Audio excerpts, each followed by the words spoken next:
Let's jump into my Panthers, man. What's the buzz around before we look back?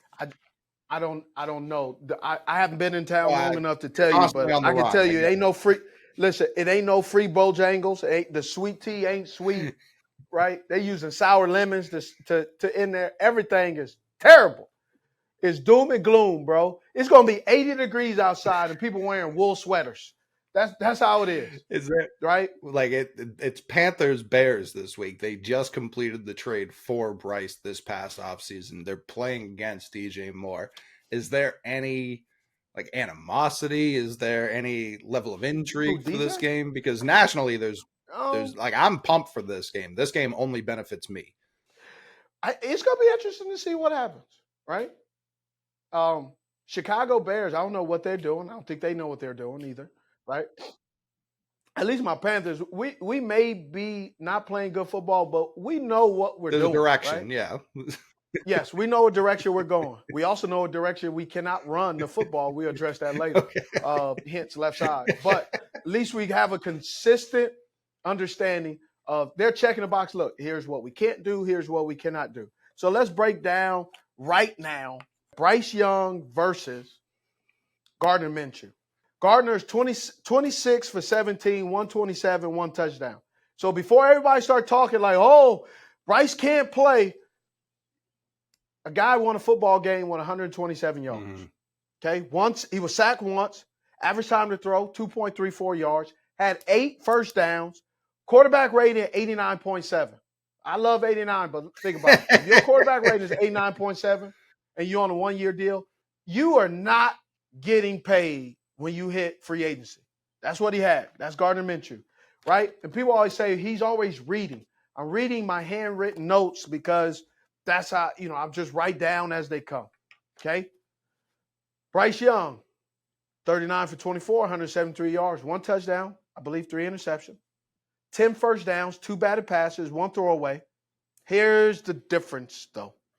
Average time throwing the ball, 0.4 of a second more than Gardner Minshew. Quarterback rating, 48.3. Pressured 21 times. Sacked 4. On the year, 26 sacks. When a team is getting pressure with just 4, penetration with 4, it's a damn jailbreak with 5. The offense doesn't have a chance, man. Especially when you got a low percentage under center.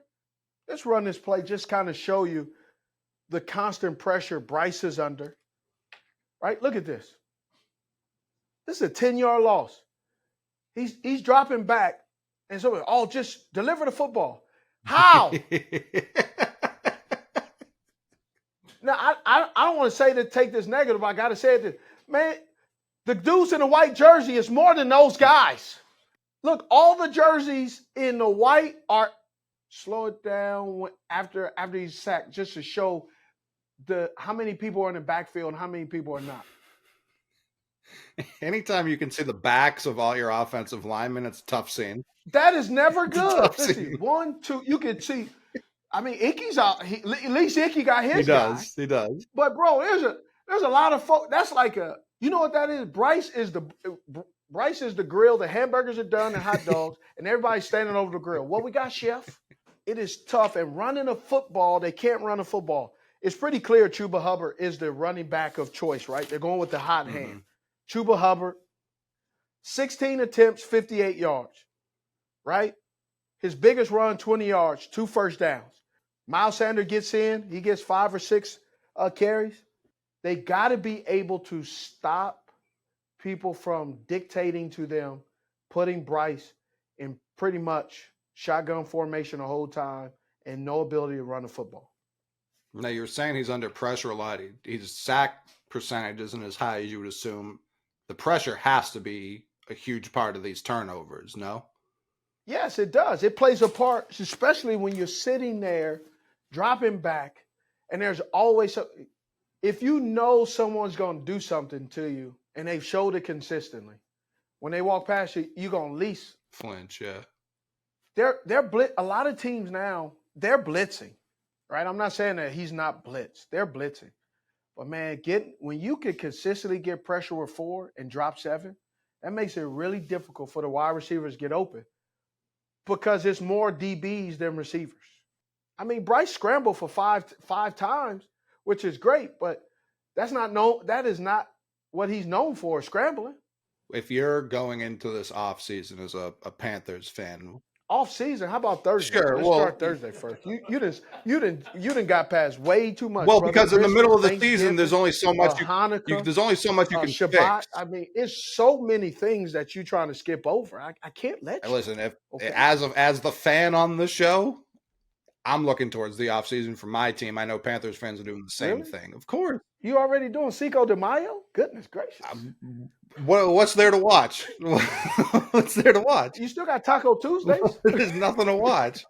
What would you think like a true dominant number one receiver would help more, or a true left tackle or entire line revamp? Man, this is clickbait right here. I gotta be. I'm genuinely curious. Like, what do you think would, because you wouldn't be able to pressure as quickly with or as consistently if there were a true vertical threat. Not to say that there isn't talent on this wide receiver core, but like a true number one, a tier one, like you like to say, that doesn't exist there. Maybe Mingo becomes it someday. Obviously, he's still young. But you see a lot of these other younger quarterbacks throughout the league, they took that step when an A.J. Brown gets there, when a Tyreek Hill gets there, not beforehand. So would that be more beneficial, or would just time in the pocket, more time in the pocket, better running the ball, would that be more beneficial? Right, better protection so you don't speed up the progression. Mm-hmm. It's very tough for a young wide receiver to have a 15-yard route and 10 yards into your route, your quarterback is already flush out of the pocket. Right. Or on his back. Or he's sacked. Yeah. That's tough because now what you really start to do is you start to train a wide receiver to cut his routes off short because you don't have the time. And sometimes that throws off the timing. Where the Carolina Panthers are right now is you want to be careful not to create bad habits in the pass game out of the quarterback or the wide receivers because of how much pressure and ineffectiveness this pass game is when you compare it to the pass game of everyone else or even just guys in your own division.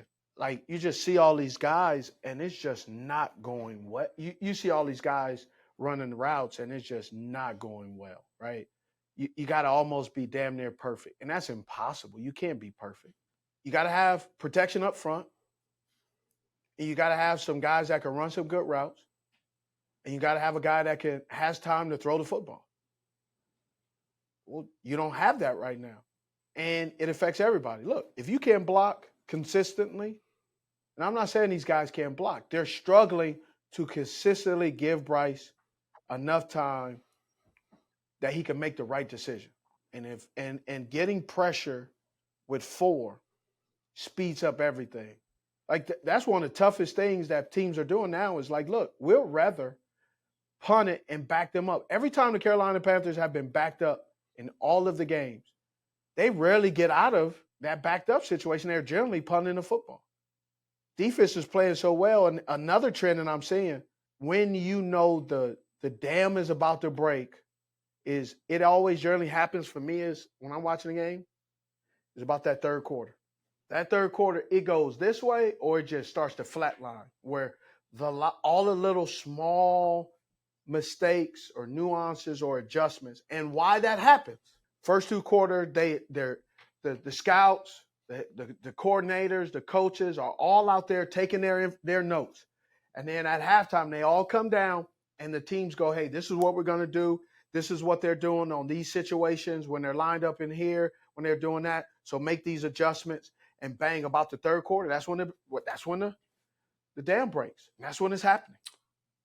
Do teams change their signs at halftime? You don't change your signs. You adjust. But everybody's adjusting. The team that's winning and losing adjusts. And you don't know the adjustment until, this means now they're not blitzing. That's where it's happening. The third quarter, man. The third quarter for the Carolina Panthers. That's when things start to get dicey. You want to be able to grade this coaching staff and this team? I think you start grading them before free agency, that's when you know what direction this team is going. The priorities that I have for this team right now is depth in the secondary, having more players that are a 3-4, not a conversion from 4-3 to 3-4.